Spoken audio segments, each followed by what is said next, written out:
C'est non. Bouygues a refusé l'offre pour vendre sa filiale télécom à Patrick Drahi, qui a pourtant proposé près de 10 milliards d'euros pour mettre la main sur la branche télécom du groupe.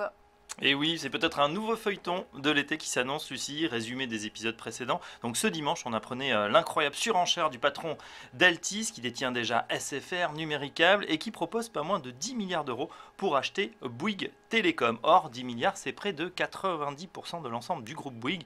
Les négociations s'annonçaient fructueuses et les politiques, M. Valls, M. Macron, commençaient déjà à s'intéresser au dossier, sous l'angle évidemment de la préservation de l'emploi et de la concurrence. Et oui, ce sont justement ces critiques, ces risques sur la concurrence et sur l'emploi qui ont motivé le refus du groupe pour refuser cette offre sur Bouygues Télécom. Oui, le conseil d'administration a en effet rejeté l'offre non sollicitée d'Altis car elle représente un risque d'exécution important qu'il ne revient pas à Bouygues d'assumer, en particulier en matière de droit à la concurrence, ont-ils dit dans un communiqué paru hier soir. En clair, pas question de convoler en juste noces avec le risque que l'autorité de la concurrence refuse la célébration. Mais ce n'est pas tout. Un autre argument social, cette fois, a pesé sur la décision. Le Conseil a apporté une grande attention aux conséquences de la consolidation du marché sur l'emploi ainsi qu'aux risques sociaux nécessairement liés à une telle opération. La vérité, c'est que malgré de belles promesses, toujours lors de ces macro-deals, il y aurait fatalement de la casse au niveau des emplois. La base d'abonnés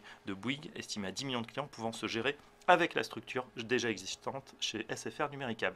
Et ce n'est pas la première fois que Bouygues fait l'objet d'une offre de la part de ses concurrents, mais jusqu'à présent, elles ont toutes été rejetées par Martin Bouygues. Oui, sauf que les sommes augmentent à chaque fois. En février dernier, il y a déjà une offre de Patrick Drahi de 7 milliards. Et à la question d'une possible cession de Bouygues Télécom, Martin Bouygues avait répondu « Vous vendriez votre femme, vous ?»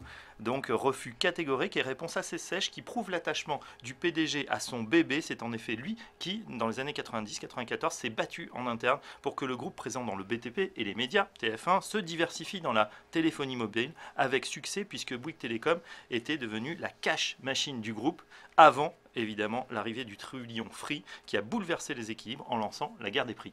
Une consolidation dans le secteur est pourtant jugée bénéfique et inévitable par la majorité des analystes. Oui, ce serait bon pour les opérateurs, pas forcément pour les consommateurs que nous sommes. En tout cas, dans la perspective d'un marché resserré à 3 opérateurs, justement, eh bien, l'ensemble des titres ont bondi de 7 à 15% en 2 jours. Télécom, donc, la bataille boursière ne fait peut-être que commencer. En tout cas, le feuilleton de l'été autour des opérateurs télécom, eh bien, commence également.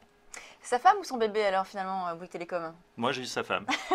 Il refuse de vendre sa femme. Merci Fabrice, on passe à la suite de Direct Gestion.